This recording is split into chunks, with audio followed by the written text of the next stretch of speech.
This is 7 National News, and in our top story, the working hours for employees during Ramadan at various ministries and other federal authorities have been announced. A circular has been issued by the Federal Authority for Government Human Resources, which states that working hours will be from 9 a.m. to 2 p.m. during the holy month.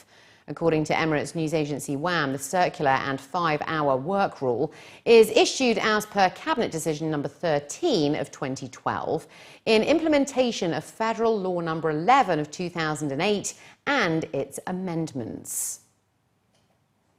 The UAE's Human Appeal International has provided assistance to those with special needs in the Palestinian territories. According to news agency WAM, the aid is through the establishment of a number of houses, the provision of medical treatment for medical cases and other services.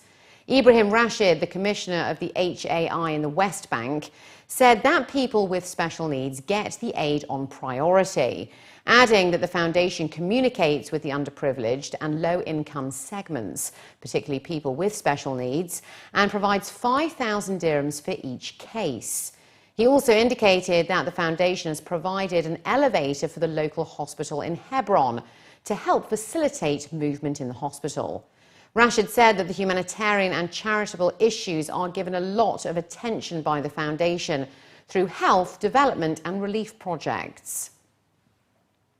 The Ministry of Health and Prevention has issued a warning to the public against natural remedies promoted on social media for diseases such as cancer. Dr. Amin Al-Amiri, the Ministry's Assistant Undersecretary for Public Health Policy and Licensing Sector, who's also the Vice President of the Supreme Commission for Pharmaceutical Registration and Pricing, made the announcement, stating that a number of ads are being circulated on social media for cancer patients, claiming that there are extracts from natural herbs which can cure cancer. The ads also claim that such remedies have proved effective in treating many cases in the UAE without any complications. He stated that the ministry is urging the public not to follow misleading information, as these types of medicines can have serious side effects, which could even lead to death. The ministry has informed authorities to take legal action against those who sell, promote or import these types of drugs. It has also contacted the Telecommunications Regulatory Authority to block all websites that promote illegal drugs. The Roads and Transport Authority has awarded a contract for Phase 2 of the dual carriageway of Seih Assalam Road project. The move covers a sector extending 21 kilometres at a cost of around 178 million dirhams. Mata Al-Taya, the Director General and Chairman of the Board of Executive Directors at the RTA, revealed that the project will see the widening of the existing road from Al Qudra roundabout up to the intersection with the Dubai Al Ain Road to make it a dual carriageway of 2 lanes in each direction. Works also include constructing 9 roundabouts to ensure a safe and smooth traffic flow in those areas, 4 crossings for camels and horses, a cycling track, service roads and car parks. Project works also include street lights, a rainwater drainage network and a rail to fend off casual U-turns. He added that early this year, the RTA opened Phase 1 of the dual carriageway of the Seih Assalam Road, extending 12 kilometres from the Bab Al Shams Hotel and Dubai International Endurance City up to Al Qudra roundabout. The road has been widened to 2 lanes in each direction and 3 roundabouts have been constructed. Upgrade work across Abu Dhabi's downtown areas of Hamdan Street and its joining roads will be completed next month. That's according to the Abu Dhabi City Municipality. The municipality announced that the infrastructure work is now 91% complete, which includes footpaths and service roads, asphalt works, a rainwater drainage network, water connections and other services such as lighting and a single-level parking unit to accommodate 204 cars. The area is used by thousands every day for gold and jewellery shopping, sending remittances back home and medical treatment. The municipality added that the works ensure the provision of modern services, world-class facilities and sustainable living for all residents of the area. The UAE Armed Forces climbing team arrived back to base camp on Saturday morning after reaching the 8,848-metre high summit of Mount Everest, the world's highest mountain. Officials were quoted saying that by overcoming one of the world's toughest challenges, they are an excellent representation of the dedication and determination of our nation's armed forces. Late on the evening of the 18th of May, as the team set out on the final leg of their 4-day climb up to the summit, they read out a message from the Abu Dhabi Crown Prince and Deputy Supreme Commander of the UAE Armed Forces, His Highness Sheikh Mohammed bin Zayed Al Nahyan, who stated that the climbers had already made the nation proud with what they had achieved and wished them good luck.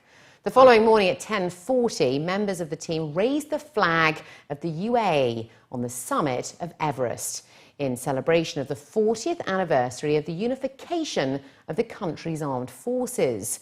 The team had to endure almost 17 hours and 1,600 metres of ascent from Camp 3, resting only briefly at Camp 4 in the death zone, dealing with temperatures down to -30 degrees C and climbing in restrictive oxygen masks and down suits. And finally, looking to other news now, Dubai is now home to the Middle East's largest trampoline park, following the official opening of Flip Out Dubai on Saturday.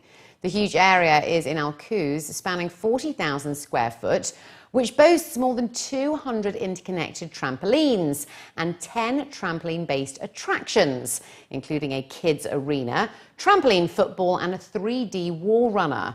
The mega entertainment complex also features dedicated fields for archery tag, which is a six-a-side sport combining elements of dodgeball and paintball. Samir Ali, the director of Flip Out Middle East and North Africa, revealed that the trampoline park will reshape the customer view of traditional family entertainment and what it can offer in terms of health and recreation benefits. He added that daredevils can also learn from the best in the business, including qualified gymnasts, trampoline specialists and experts of new urban movement techniques. He added that if you want to stay fit and healthy, jumping on a trampoline has tremendous health benefits. The Flip Out empire now spans 46 facilities, including 39 parks in Australia and sites in Malaysia, Mexico, Taiwan, New Zealand, the UK and now Dubai. So some of the key highlights and attractions that we have at Flip Out is our wall runners. We've got 3D wall runners. Not many people know this, but we actually, Flip Out as a brand, actually invented the wall running concept in Australia. We got sick of all the people copying our concept, and so we evolved the wall runners into a 3D wall running concept. And we've got graffiti spray painted on each of those wall runners, creating a different theme. It just allows for the maximum amount of flips and tricks that you can do on there. We have a massive 50 square meter foam pit with 2 Olympic trampolines and a half pipe leading into it. Again, a first for the region. We've got trampoline soccer, trampoline basketball, a main arena with obstacles. We've got a dodgeball court, a volleyball court. We've got a double-decker kids arena as well.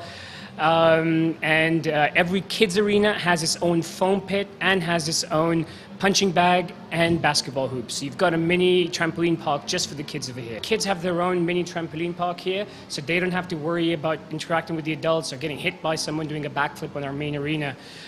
In terms of our DJ and our Flip the Light parties, we'll have them here once a month, and we'll be doing something cool and something new with each of our different Flip the Lights parties. We'll have food trucks in a couple of weeks. We'll have a few different items going on. Opening of Flip Out Dubai has been a massive impact on the parkour community over here. The parkour community, the trekking community, the break dancers community, because it has become a hub for all of us to gather around in under same roof and practice our skills, at the same time exchange our skills with each other.